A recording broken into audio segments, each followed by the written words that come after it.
Jadi sebelum kita mulai, kita mengajak kepada diri kita pribadi dan juga kepada bapak-bapak dan ibu-ibu biar bisa senantiasa mengikuti kajian sampai akhir. Barakallahu fikum.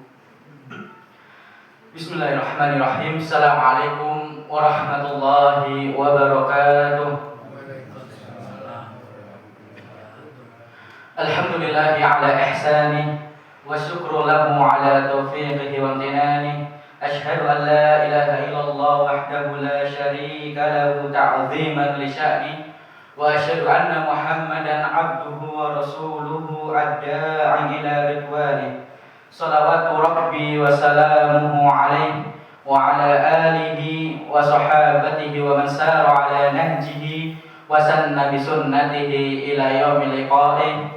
Qala Allah Ta'ala fi kitabihil karim, ya ayyuhalladzina amanu taqullaha haqqa tuqatih wa la tamutunna illa wa antum muslimun.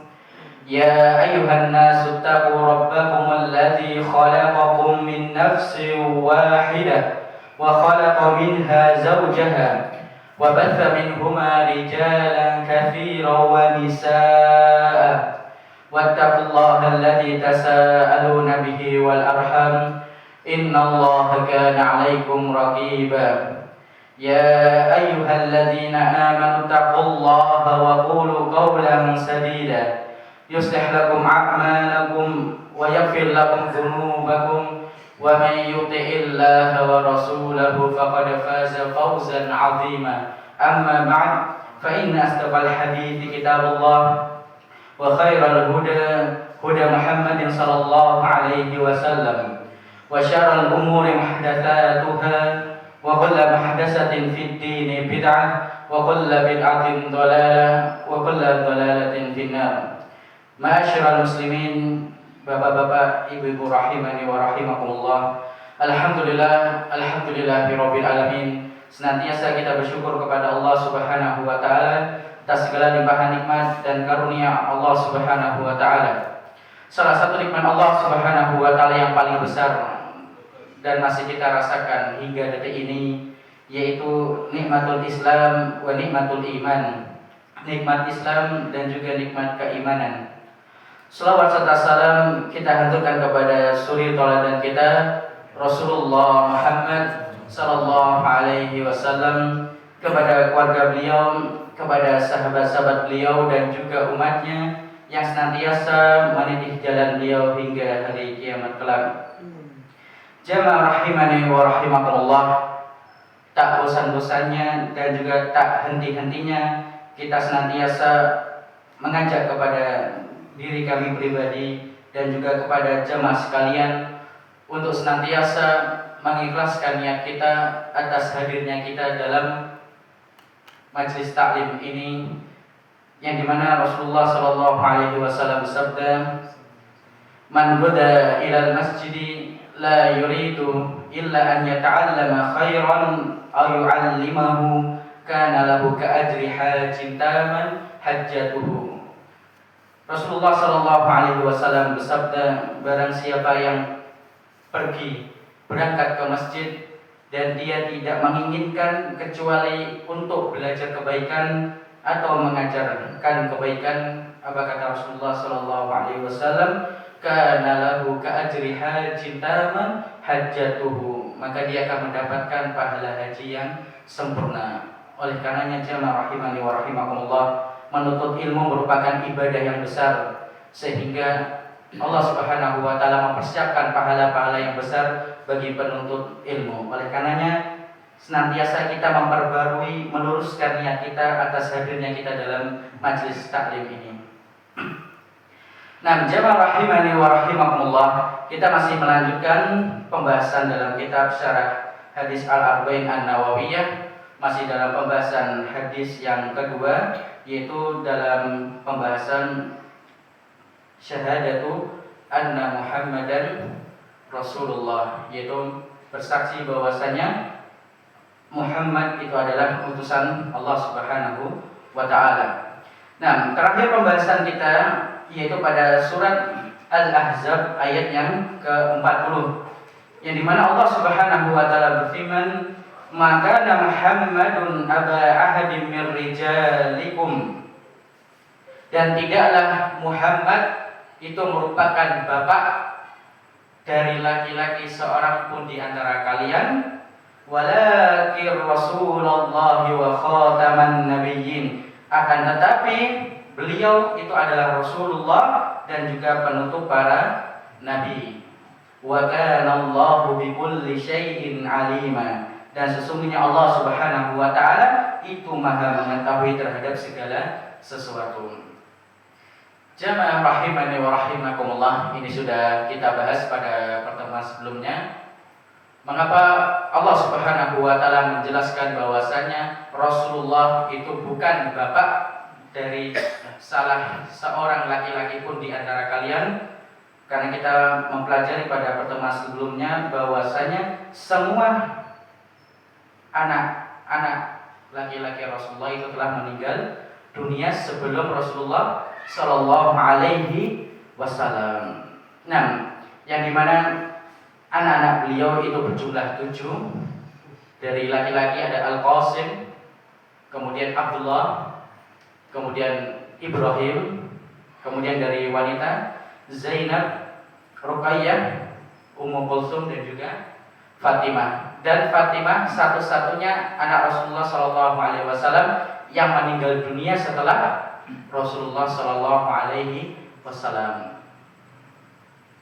Beliau meninggal dunia kurang lebih 6 bulan setelah Rasulullah Sallallahu Alaihi Wasallam wafat. Nah, jamaah rahimani wa rahimakumullah, terakhir pembahasan kita itu mempelajari terkait kematian anak Rasulullah Sallallahu Alaihi Wasallam yang bernama siapa Pak Jo? Terakhir Ibrahim. Nah, ahsan barakallahu fi zadakumullah ilman wa taqwa wa nafa'allahu bikumul ummah wal muslimin. Nah, ahsan, berarti masih ingat Pak Jo. Pak Jo sampai lagi. Nah, ahsan. Jadi terakhir kali kita membahas terkait wafatnya anak Rasulullah Sallallahu Alaihi Wasallam yaitu Ibrahim. Nah, kita telah mengetahui betapa bahagianya Rasulullah Sallallahu Alaihi Wasallam ketika Ibrahim itu lahir pada malam hari. Kemudian Rasulullah langsung mengabarkannya kepada para sahabat, dan beliau menyebutkan di dalam hadisnya bahwasanya beliau menamakan anak tersebut seperti nama bapaknya, yaitu Ibrahim. Yaitu maksudnya bapaknya yaitu nenek moyangnya, yaitu Nabi Ibrahim alaihissalam. Kemudian juga kita mempelajari bahwasanya kebiasaan orang Arab ketika anak lahir itu akan dititipkan kepada ibu susuan, dengan beberapa faktor. Nah, faktor yang pertama yang kemarin kita bahas bahwasanya yaitu daerah desa itu lebih bagus suasananya daripada perkotaan. Yang pertama, kemudian yang kedua juga kita sebutkan bahwasanya bahasa Arab yaitu pedalaman di sana itu lebih bagus daripada bahasa Arab yang ada di kota. Dan ini juga yang diterapkan oleh ibunda Al-Imam Asy-Syafi'i rahimahullah taala kepada anaknya. Nah, kemudian yang ketiga faktornya juga salah satunya agar ibu dari anak tersebut bisa istirahat setelah masa lahiran. Nah, jamaah rahimani wa rahimakumullah. Nah, bahwasanya Ibrahim ini meninggal kurang lebih usia 16 atau 18 bulan. Jadi kurang lebih 1,5 tahun. Nah, jadi memang anak-anaknya Rasulullah Shallallahu Alaihi Wasallam itu tidak ada yang sampai tua kecuali Fatimah. Nah, kemudian juga salah satu faedah yang besar mengapa semua anak laki-laki Rasulullah Shallallahu Alaihi Wasallam meninggal dunia itu untuk menutupi atau menutup celah dari pemikiran bahwasanya anak laki-laki Rasulullah Shallallahu Alaihi Wasallam itu akan melanjutkan bapaknya menjadi seorang nabi. Karena sejarah menyebutkan banyak sekali nabi, kemudian anaknya juga menjadi nabi. Nah, nabi anaknya juga menjadi seorang nabi. Bukan cuma hanya ini, bahkan ada presiden yang anaknya juga presiden. Nah, oleh karenanya ini merupakan hikmah yang besar. Mengapa Allah Subhanahu wa taala mentakdirkan bahwasanya seluruh anak laki-laki Rasulullah Shallallahu alaihi wasallam itu wafat, supaya untuk menutup pemikiran bahwasanya anak tersebut akan menjadi penerus dari Rasulullah Shallallahu alaihi wasallam. Nah, kemudian kita lanjutkan kisah dari Ibrahim. Ketika Ibrahim wafat, sehingga kabar tersebut itu sampai kepada kaum musyrikin Quraisy. Dan memang mereka saking bencinya kepada Rasulullah Shallallahu Alaihi Wasallam, dengan kematian anak beliau itu pasti sangat senang dengan berita duka yang datang dari Rasulullah Shallallahu Alaihi Wasallam. Ada seorang dari kaum musyrikin Quraisy yang bernama Al-As bin Wa'il. Nah, bernama Al-As bin Wa'il. Dia mendatangi Rasulullah Shallallahu Alaihi Wasallam dan menyebutkan bahwasanya engkau Muhammad itu adalah abtar. Engkau ini abtar. Apa itu abtar? Abtar itu adalah terputus. Apa maksudnya Al-As bin Wa'il menyebutkan bahwasanya Rasulullah itu abtar? Karena anak laki-laki Rasulullah semuanya meninggal dunia, dan kita mengetahui bahwasanya nasab itu dari pihak laki-laki. Nasab itu akan dari pihak laki-laki. Karena anak laki-lakinya sudah meninggal dunia, maka seluruh keturunan Rasulullah yang nyambung ke Rasulullah itu telah tiada, makanya terputus. Oleh karenanya jamaah rahimani wa rahimakumullah, yang harus kita pahami di sini bahwasanya ada mungkin yang belum kita ketahui bersama, bahwasanya sekarang yang mengaku sebagai keturunan Rasulullah Shallallahu Alaihi Wasallam atau ahlul bait keluarga Rasulullah Shallallahu Alaihi Wasallam itu sejatinya nyambungnya kepada anak beliau yaitu Fatimah, yang dimana menikah dengan keponakannya, dengan sepupunya yaitu Ali bin Abi Thalib. Ali bin Abi Thalib, sehingga semua orang yang mengaku keturunan Rasulullah itu pada dasarnya nyambungnya kepada Ali bin Abi Thalib yang merupakan suami dari anaknya Rasulullah yaitu Fatimah. Akan tetapi kalau kita lihat secara nyata itu tidak nyambung kepada Rasulullah, karena nasab itu nyambungnya kepada laki-laki. Nah, tapi masih termasuk dalam kategori ahlul bait, yaitu keluarga Rasulullah Shallallahu Alaihi Wasallam.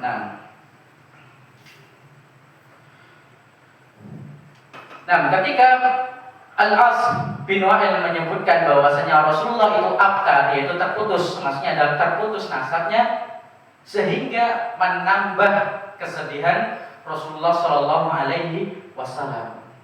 Nah, ini juga kita bahas pada minggu lalu, bahwasanya seorang ayah yang kehilangan anaknya itu biasanya lebih berat daripada ujian seorang anak yang kehilangan ayahnya.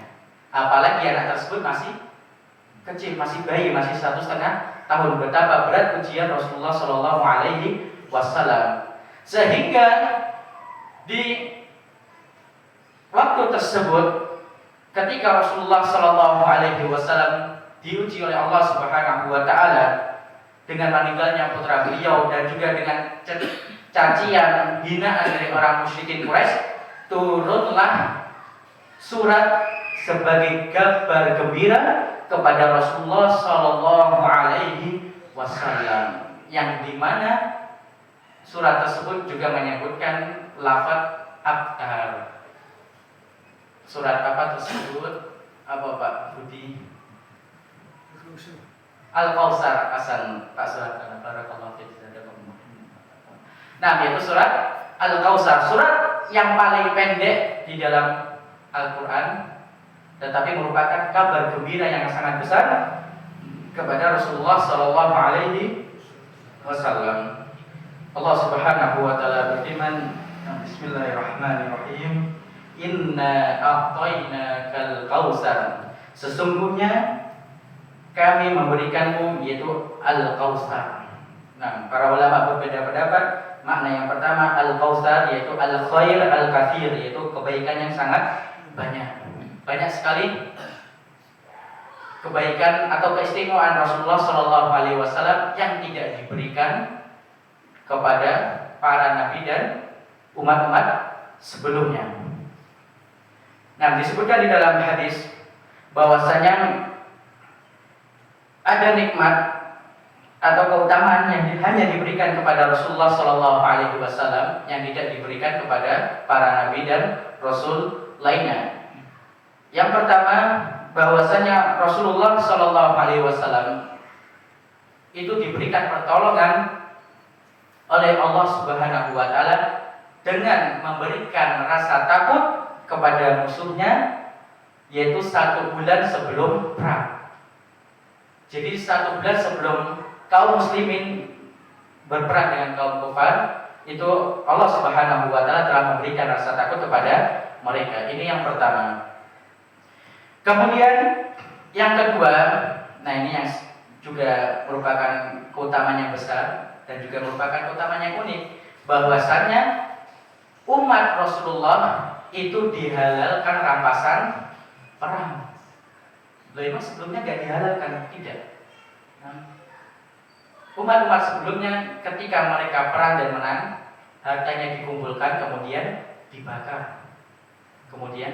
dibakar. Tetapi nikmat yang diberikan kepada Rasulullah dan kaum muslimin, bahwasanya Allah Subhanahu wa taala menghalalkan harta rampasan perang.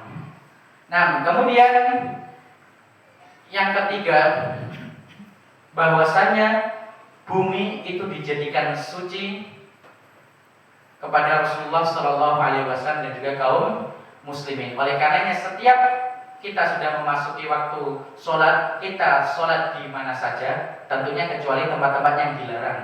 Kita bisa sholat, masya Allah, bisa di lapangan, bisa di mana. Nah, makanya kita lihat kalau di media sosial, yaitu saudara kita yang ada di Amerika, mereka sholatnya di mana? Di jalan. Karena memang jalan itu suci, dijadikan suci oleh Allah Subhanahu wa taala kepada kita semua sebagai kaum muslimin. Dan juga salah satu sunnah untuk sholat id, sholat idnya di mana? Apakah di masjid? Enggak, di lapangan.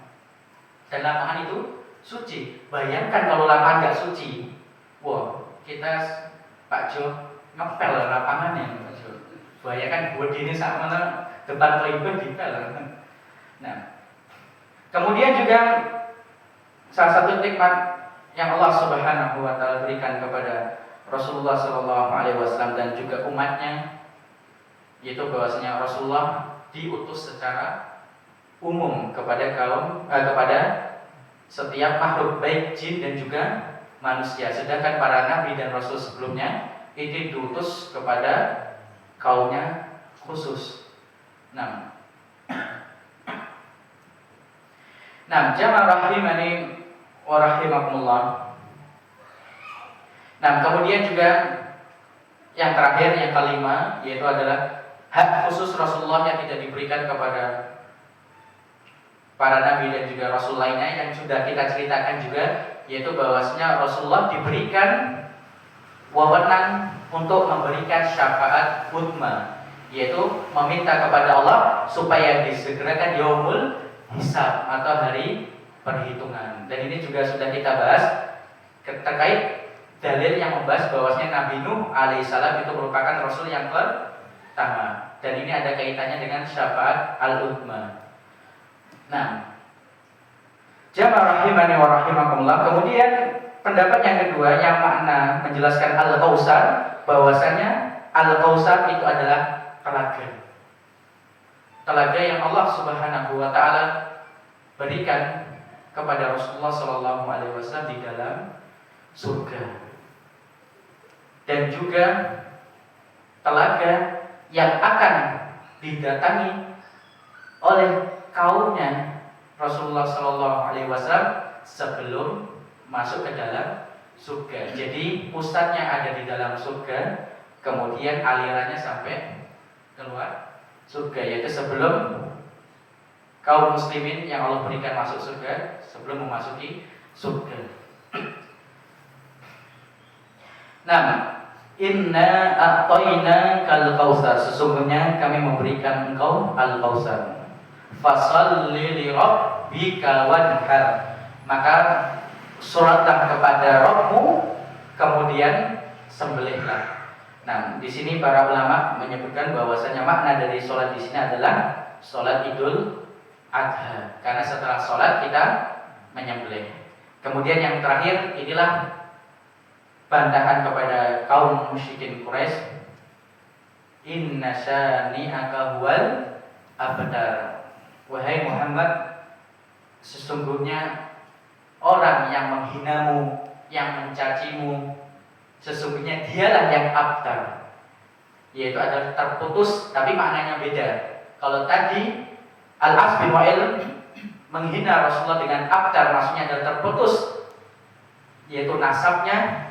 Tetapi kemudian Allah turunkan ayat menjelaskan bahwasanya merekalah yang menghinamu itu adalah abtar, yaitu terputus tapi dari rahmat Allah Subhanahu wa ta'ala. Bayangkan ketika seorang hamba diputus rahmatnya oleh Allah Subhanahu wa ta'ala, tidak ada satupun di antara kita yang tidak bisa hidup kecuali dengan rahmat Allah Subhanahu wa ta'ala.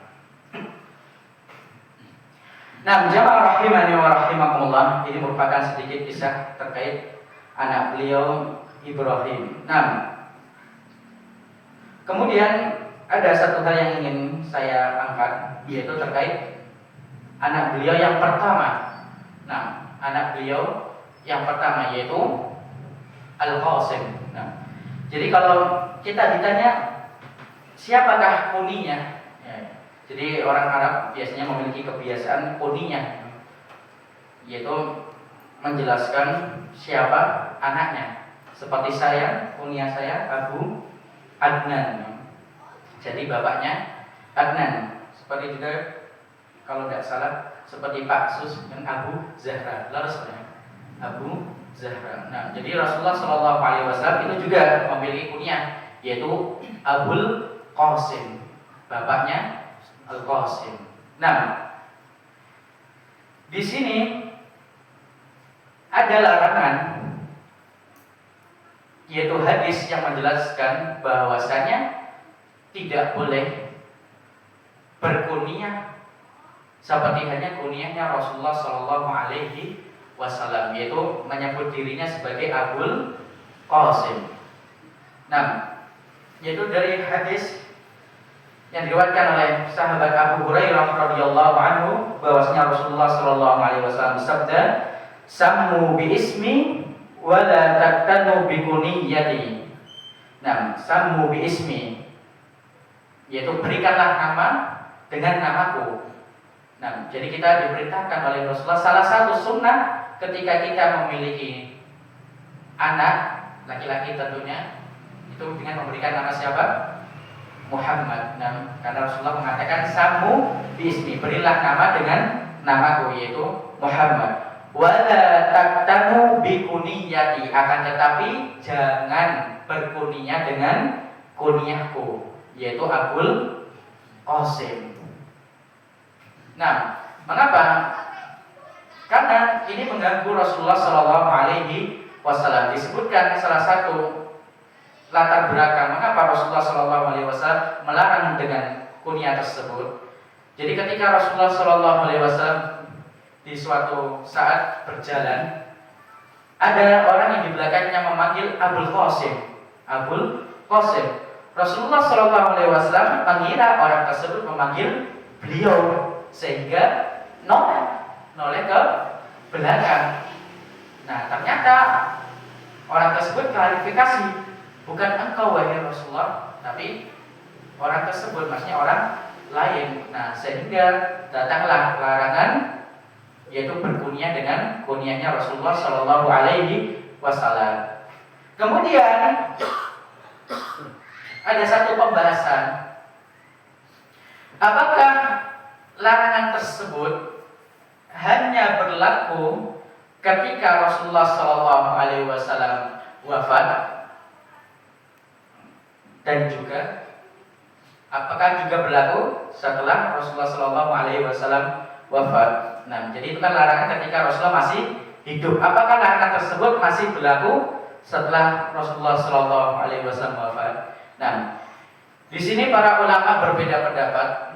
Nah, kurang lebih ada 3 pendapat, yaitu terkait apakah boleh seseorang berkunyah dengan Abul Qasim setelah Rasulullah Shallallahu Alaihi Wasallam wafat. Pendapat yang pertama, bahwasanya boleh secara mutlak, boleh seseorang untuk berkunyah dengan Abul Qasim setelah Rasulullah Shallallahu Alaihi Wasallam wafat. Kemudian yang kedua, nah, pendapat yang tadi disampaikan oleh Al-Imam Malik rahimahullahu ta'ala. Kemudian pendapat yang kedua, yaitu pendapatnya Al-Imam Asy-Syafi'i rahimahullahu ta'ala, bahwasanya tidak boleh berkunyah dengan kunyah Abul Qasim saat Rasulullah masih hidup ataupun Rasulullah Shallallahu Alaihi Wasallam telah wafat. Jadi ini larangan secara mutlak, pendapatnya Al-Imam Asy-Syafi'i rahimahullahu ta'ala. Kemudian yang pendapat yang terakhir, nah ini membedakan. Kalau namanya dia bukan Muhammad, misalnya Pak Budi, Pak Tarto, Pak Sugeng, ini boleh memakai kunyah Abul Qasim. Tapi kalau namanya Muhammad, nah kayak saya kan Muhammad Ismail, Muhammad. Nah, mereka menyebutkan kalau namanya Muhammad tidak boleh berkunyah dengan Abul Qasim. Mengapa? Karena ini menyerupai seperti hanya Rasulullah Shallallahu Alaihi Wasallam, yaitu Muhammad Abul Qasim. Nah, selain nama Muhammad itu boleh. Mana yang lebih kuat? Wallahu a'lam. Tetapi Anda pernah mendengar yaitu fatwa dari Mufti Arab Saudi, yaitu Syekh Shalih Fauzan Al-Fauzan hafizahullah ta'ala. Beliau menyebutkan dan menguatkan pendapat yang pertama, bahwasanya boleh berkunyah dengan Abul Qasim setelah wafatnya Rasulullah Shallallahu Alaihi Wasallam. Dan pendapat ini dikuatkan pula dengan bahwasanya banyak sekali ulama-ulama kita yang dimana kunyahnya yaitu Abul Qasim. Wallahu ta'ala a'lam bishawab.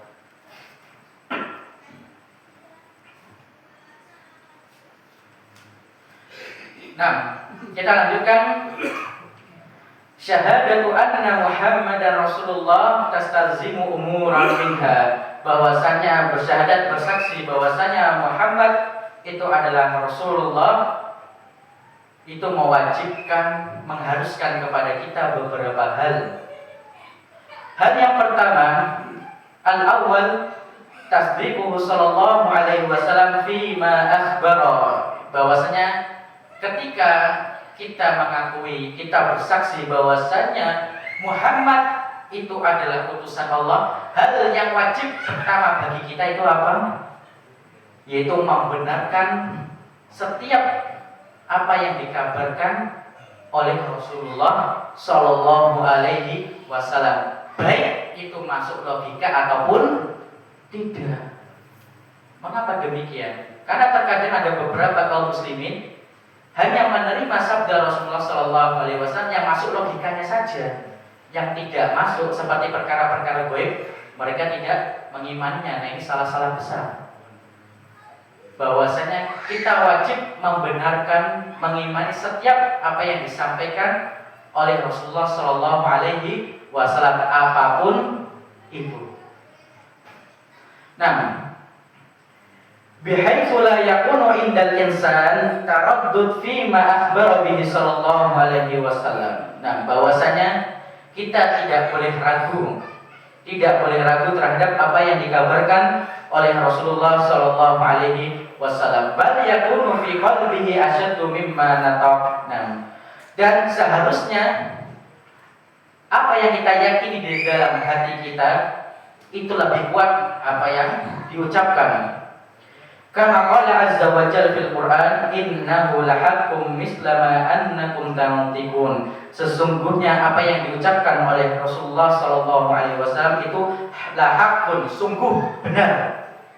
Misla ma annakum tantiqun, seperti hanya kalian itu tidak meragukan apa yang kalian ucapkan. Surat Az-Zariyat ayat ke-23.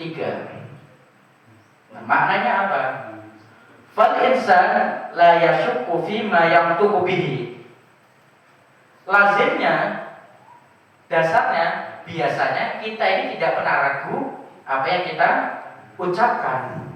Kadzalika ma yantiqu bihi Rasulullah sallallahu alaihi wasallam. Begitu juga dengan apa yang diucapkan oleh Rasulullah sallallahu alaihi wasallam. La nashukku fihi, maka kita tidak boleh ragu terhadapnya. Wa na'lamu annahu al-haq, dan kita harus mengetahui bahwasanya setiap yang diucapkan oleh Rasulullah sallallahu alaihi wasallam itu adalah hak, kebenaran, seperti firman Allah Subhanahu wa taala, wa ma yantiqu 'anil hawa in huwa illa wahyu yuha. Dan tidaklah Rasulullah sallallahu alaihi wasallam itu berbicara dengan hawa nafsunya. In huwa illa wahyu yuha. Dan Rasulullah itu berbicara kecuali dengan wahyu yang diberikan oleh Allah Subhanahu wa taala. Nah, di sini ada hal yang penting disebutkan oleh Syekh Muhammad bin Shalih Al-Utsaimin rahimahullah taala. Lakin bainana wa bainahu mafawizun wa huwa sanad. Memang tidak bisa kita pungkiri, jamaah rahimani wa rahimakumullah, bahwasanya jarak kita dengan Rasulullah itu sangat jauh. Jarak kita dengan Rasulullah sallallahu alaihi wasallam itu sangat jauh. Yang dimana itu bisa digambarkan, bisa terlihat dari as-sanad. Apa itu sanad? Sanad itu adalah rantai rawi sampai kepada Rasulullah sallallahu alaihi wasallam, yaitu rantai rawi hadis sampai kepada Rasulullah sallallahu alaihi wasallam. Nah, memang ini merupakan hal yang tidak, istilahnya tidak masyhur di kalangan kita sebagai kaum muslimin. Karena mengapa? Biasanya kalau kita lihat buku ataupun media sosial dan semisalnya, baca artikel, itu biasanya hadis cuma disebutkan sahabat, kemudian Rasulullah, tidak ada sanadnya, yaitu rantai perawi hadis tersebut. Nah, dan ini merupakan hal yang penting. Mengapa penting? Disebutkan oleh Abdullah bin Mubarak rahimahullah taala, beliau menyebutkan al-isnadu minad din, bahwasanya yang namanya sanad, rantai perawi hadis sampai kepada Rasulullah, itu merupakan perkara agama. Mengapa termasuk perkara agama? Beliau menyebutkan laulal isnadu laqala man syaa ma syaa. Kalau bukan karena masalah sanad, akan ada seseorang itu mengatakan, kalau bahasa kita saenake dewe.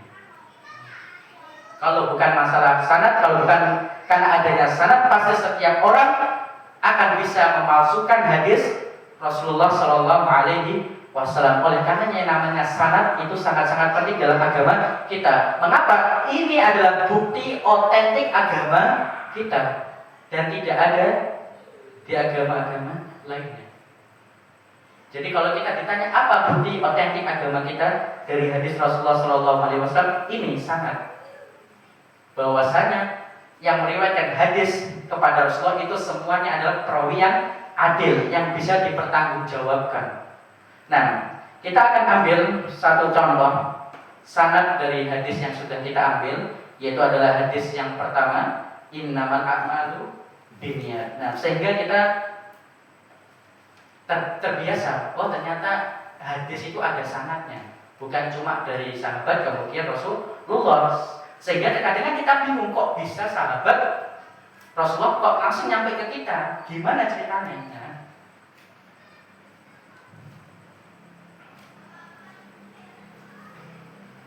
Nah, di sini ada salah satu bentuk sanad yang dimana sanad ini merupakan sanad dari hadis yang pertama yang sudah kita bahas, innamal a'malu binniyat. Nah, kita akan bacakan. Qala Imam Bukhari rahimahullahu taala, haddatsana Al-Humaydi wa Abdullah bin Zubair, qala haddatsana Sufyan, qala haddatsana Yahya bin Sa'id Al-Ansari, qala akhbarani Muhammad bin Ibrahim At-Taimi annahu sami'a Alqamah bin Waqqas Al-Laythi yaqul sami'tu Umar bin Al-Khattab radhiyallahu anhu 'ala al-minbar qala sami'tu Rasulullah sallallahu alaihi wasallam yaqul innamal a'malu binniyat, sampai akhir. Karena kita tidak akan fokus ke hadisnya, cuma fokus ke dalam sanadnya. Nah, ini contoh sanad. Dimulai dengan ulama yang meriwayatkan hadis tersebut, yaitu Al-Imam Al-Bukhari. Yang pertama yaitu Al-Imam Al-Bukhari rahimahullahu ta'ala. Beliau meriwayatkan dari gurunya, yaitu Al-Humaydi. Siapa itu Al-Humaydi? Abdullah bin Zubair. Nah, jadi dari Imam Bukhari meriwayatkan dari gurunya Al-Humaydi Abdullah bin Az-Zubair, dan ini ulama besar, salah satu guru dari Imam Bukhari rahimahullah ta'ala yang paling banyak diambil hadisnya. Kemudian dari guru Imam Bukhari Al-Humaydi Abdullah bin Zubair, beliau meriwayatkan dari Sufyan. Sufyan ini merupakan tabi'ut tabi'in. Kemudian dari Sufyan beliau meriwayatkan dari Yahya bin Sa'id Al-Ansari. Ini merupakan tabi'in tapi generasi akhir. Kemudian dari Yahya bin Sa'id Al-Ansari beliau meriwayatkan dari Muhammad bin Ibrahim At-Taimi. Ini merupakan tabi'in juga tapi generasi pertengahan. Nah, kemudian dari Muhammad bin Ibrahim At-Taimi beliau meriwayatkan dari Alqamah bin Waqqas Al-Laythi. Ini merupakan kibar tabi'in, yaitu adalah tabi'in senior, tabi'in awal-awal, di masa awal-awal, yang merupakan muridnya para sahabat. Dari Alqamah bin Waqqas Al-Laythi beliau meriwayatkan dari siapa? Dari Umar bin Khattab radhiyallahu anhu. Dari Umar bin Khattab meriwayatkan dari Rasulullah sallallahu alaihi wasallam. Jadi hadis nyampe ke kita kurang lebih ada 8 rantai rawi hadis. Inilah yang disebut dengan sanad. Dan ini adalah bukti otentik agama kita.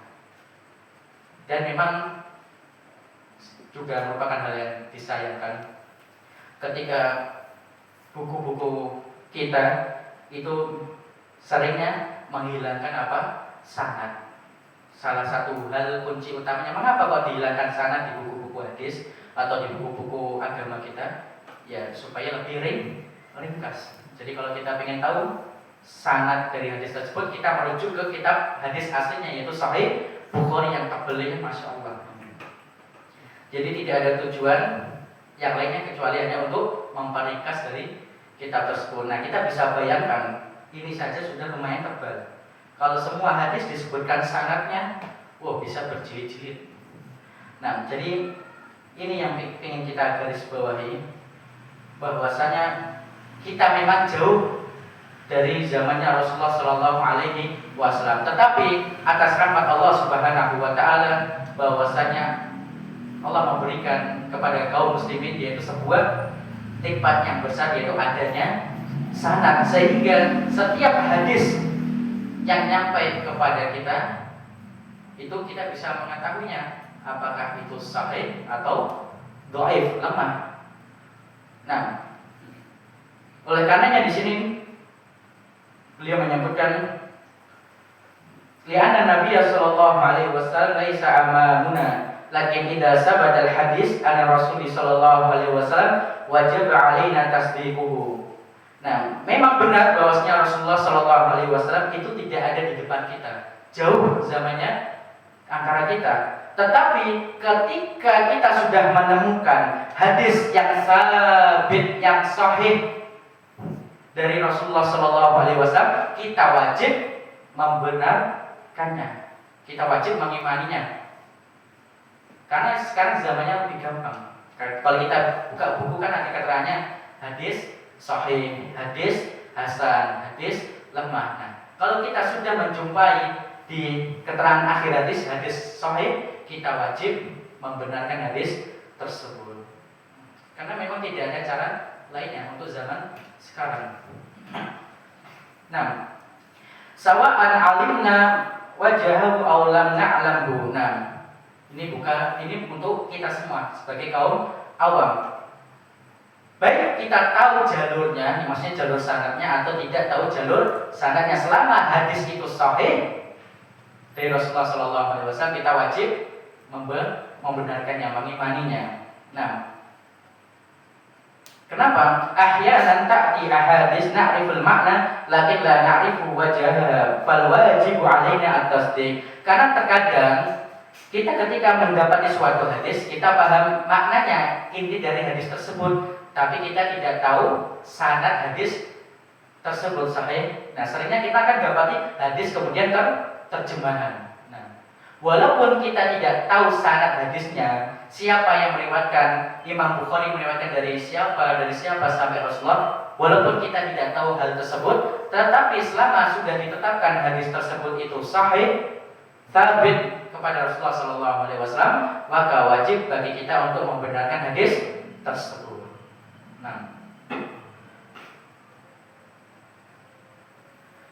Nah, karena sudah waktu masuk Isya, semoga yang sedikit ini bermanfaat bagi kita semua. Kurang lebihnya kami mohon maaf. Semoga yang sedikit ini bermanfaat bagi kita semua. Nakhtatim bi doa kafaratil majlis. Subhanakallahumma wa bihamdika asyhadu an la ilaha illa anta astaghfiruka wa atubu ilaik. Assalamualaikum warahmatullahi wabarakatuh.